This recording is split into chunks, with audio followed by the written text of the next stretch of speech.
Hey guys, before I get into it, I want to just say that the reason I look so sweaty is because I have Vaseline on my face. If you look up close, I got these little like rosy red eczema type spots, and those appear when I haven't shaved in a while, I guess. I don't know what the deal is, but I just shaved. I put some Vaseline on my face after using my hand soap that I use. So yeah, I'm shiny, I'm slimy. That's all there is to it. But I wanted to talk to you guys about downsizing your video game collection, because I think this is something that almost no one talks about. You'll see them in the YouTube videos with their 80,000 games behind them. And it seems like the whole idea is to just have more and more and more and more and more. And I've been there. I'm not hating, not casting shade, but lately I have sold so many video games lately.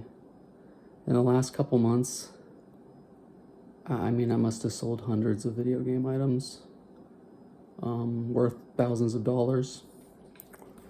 And I don't really regret any of it, to be honest with you. I haven't had one second where I was like, ooh, I should not have sold that. I've had many seconds where I've been like, ooh, I don't know if I want to sell that. Let me wait on it. And then usually I'll wait on it a little bit. And then after a little bit of time, I'll be like, all right, I'm ready to let it go. But I don't really have like a structured outline, but maybe some thoughts. So, like I just said, it's not something that has to happen all at once. It doesn't have to happen at all. But personally, I like the idea of only having the games that matter to me. And if I knew for a fact that I would never play a certain game ever again, like if I knew that I would never play Resident Evil 4 ever again in my life, like I had that knowledge, I would sell it. There's very few games that I would not sell if I knew for a fact that I would not play them again. Like, the only games like that I can think of are like Super Mario Kart and Mushihime Sama Futari. I think those games, maybe Eschatos, I don't know. But they're just like probably less than 10, maybe less than 5 games that I feel like until I get to a point where I'm like totally done, which I don't know if that's ever gonna happen. I'm gonna keep on to them because they actually hold on to them because they mean something to me. Super Mario Kart. My brother died of opiate overdose. For many years, or at least one really foundational year, I would come home from school, we'd watch like 2 hours of sitcoms, and then we'd play a ton of Super Mario Kart. And those are some of my best memories of my brother. So for me, Super Mario Kart's a really important game. Chrono Trigger is a game that I think inspired a lot of emotions in me when I was younger. I think it's a beautiful story. That might be one that I would keep forever. But I have something here that is so cool that it's hard to get rid of, but I think I'm gonna get rid of it. Let me explain to you my reasoning. Let's see if I can get it on screen good. This is the Sharp Twin Famicom, okay? This is probably the coolest video game console I've ever owned. I'm pretty sure that it is. Is it the single coolest video game item I own? No, I think that's my custom fight stick that I made for myself. But what this is it is a combination Famicom and Famicom Disk System It has S-Video, which is nice for a console of this age. And does it have S-Video? I swear it has S-Video. I swear that's the thing. No, I'm lying. It doesn't have S-Video. What it has is, it has really simple yellow and white cable connectors, which the original Famicom does not have, being so ancient. So this thing is really easy to connect to a US TV. What it does have, though, is it has hardwired controllers. Look at these babies. These are awesome. And the buttons have their own turbo switches onto the hardware. This is the revision. The original doesn't have that. This thing is really cool. It's really cool. The only problem with them is that the belt for the Famicom disk system tends to break down, but that's just a Famicom disk system problem. I think that happens with all the versions of it, but this one had it replaced not too long ago. I'm not positive I'm gonna get rid of this, but I'm like 90% sure. Why would I do that? This is the coolest video game item, one of the coolest video game items I own. I think it's awesome. I love, the first time I saw one, I thought to myself, and the first one I saw was one of the older models, the like red pink models. The first thing I thought was like, that is the ugliest. That is the ugliest video game console that I have ever seen in my entire life. But then it like stuck in my brain, and I kept thinking about it. And the more I thought about it, the more I liked it. And I still do like the aesthetic of the like pinkish orange ones. But this one was one of the revised consoles, and if you try and find the revised pink consoles, they're like 3 times as much. So I wanted the revised one because it had the built-in turbo switches. I believe the cord cables are slightly longer, which is very important because if you've ever played on a Super Famicom with the Japanese Super Famicom controllers, very short, not really long enough. And to have the on-console cords be that short, I don't think is really workable or ideal. So I got this one. I think it's gorgeous. It's like, it does have a sort of hideousness to it. I'll show you it again. It does have a sort of hideousness to it, I'm not gonna lie. Like the front here, it's got like orange text, and like it's got, you know, just different, like weird, who made this green button? This is bizarre. Let's get the nice little paddle for pushing out the game. It holds the controllers in a little dock in the back. The coloration is almost terrible. The blue and green and red, it sort of doesn't work, but it comes together to be something really cool, in my opinion. But I bought it so I could play Famicom games, and I felt like I really wanted the physical original hardware so that, you know, it's like authentic. And I will also say that I didn't know that cartridge games could run this well, because I play on my Super Nintendo. I've cleaned my Super Nintendo. I clean my Super Nintendo games. They will still not work the first time every time. Some of them might work the first time. I might get a string of like 5 that work the first time after cleaning them. But eventually, they don't work. I have never had a single game in this thing not work the first time. It's bonkers. It's black magic. And in addition, one thing that I really didn't appreciate about NES games that's actually really, really cool is that most of them like don't have a bunch of like splash screens where it's like Unreal Engine 5, like NVIDIA, Sony presents, blah, blah, blah, blah, blah. You just start up the game and it's the title screen. It's the title screen when you start up the game. I put it in and it works the first time, and as soon as I hit the start button, I'm on the title screen. That's crazy. Now I did, but the reason why I'm thinking about giving this up is because I just don't need it.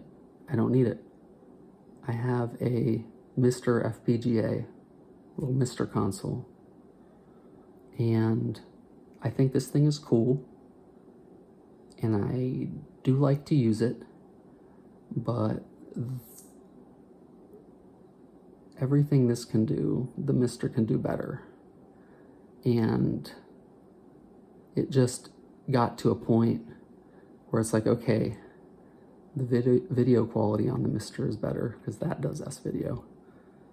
And I can play ROM hacks that way, which I'd say is pretty important. I'd say it's pretty important. Homebrew games and ROM hacks on the NES and Famicom are pretty sick. And what really kind of sealed it was I bought this Famicom cartridge where the person had translated, they did some kind of, I don't know how it works, they did a patch on the cartridge and they put the English translation on the Japanese Famicom cart. And the only thing was, and I am assuming that this is just a fault of the game and not the fault of this particular cartridge, but when I would move in the game on the Famicom, the individual tiles that you would go over on like the overworld and stuff, they would shimmer in this really like irritating, like almost semi-pulsing, nauseating way. And I really did not like that. And so even though I was really hyped, like I got out the cartridge and I was gonna play it with my son. I was like, look, dude, we got Dragon Quest IV, it's gonna be awesome, we're gonna play it.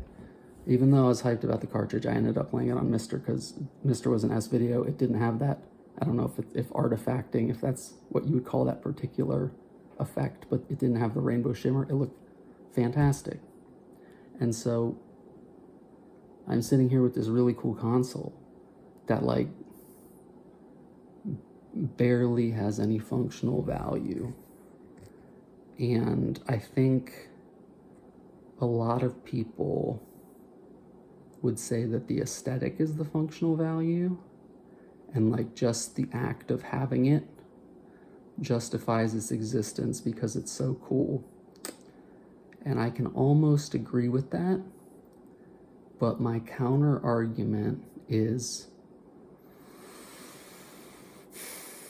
that I had the Mr. there and I had the Sharp Twin Famicom there, and having them both there made the console look slightly more cluttered, and there was more likely to be more wires in the way. And so ultimately, even though this is a very cool thing, the effect of it was to kind of like not be clean and to not be neat and organized, even though it was set up in a very organized way, in the most organized room in my house. I've been practicing minimalism and minimalizing a ton of my stuff, like I said, a ton of my games, but also just the environment, the spaces. And it was just cleaner without it. The Mr. works better. I can use whatever controller I want. I can use ROM hacks. It's an S-video.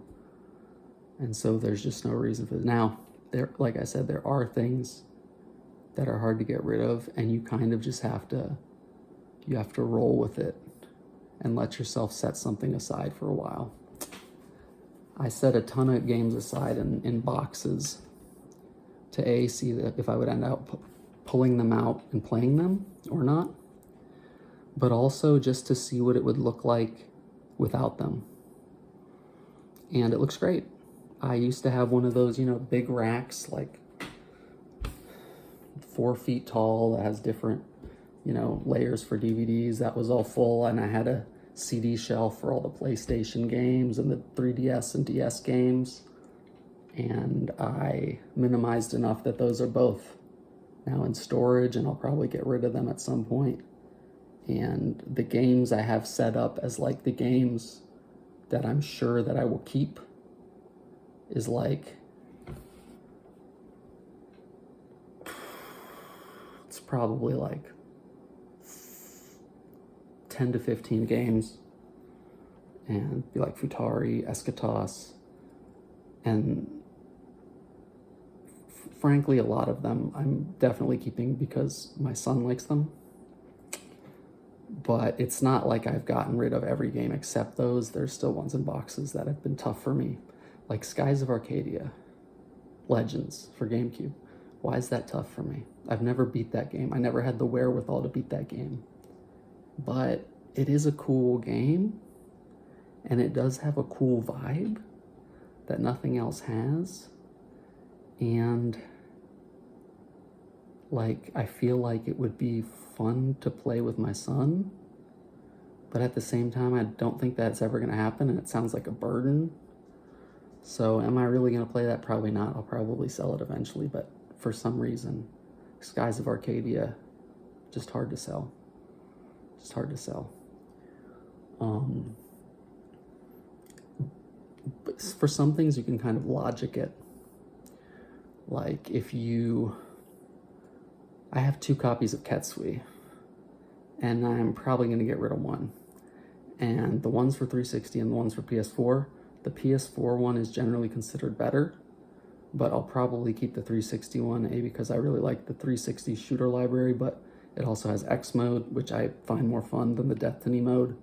And the main reason the PS4 version is better is because it has a better second loop that's more accurate, but I'm not good enough to ever get to the second loop, and if I ever get to the second loop, I'll buy the PS4 one again, etc.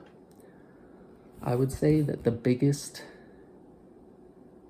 help I think I've given myself in doing all this is just thinking, if I really regret this, I'll buy it back. Even if it costs $200 more to buy it back, I'll buy it back, if I really regret it. I sold my copy of Earthbound. I do not regret it at all, because I really don't have any kind of attachment to Earthbound. It's just cool to have Earthbound. But I sold it and I haven't looked back. But if I really felt like you should not have sold Earthbound, I'd just buy it back. And I wouldn't feel any guilt about that, even if I had to pay a little bit more to get it back. So I think that if you value... All right, let me just say this. I'm going to be done soon because this video is already too long.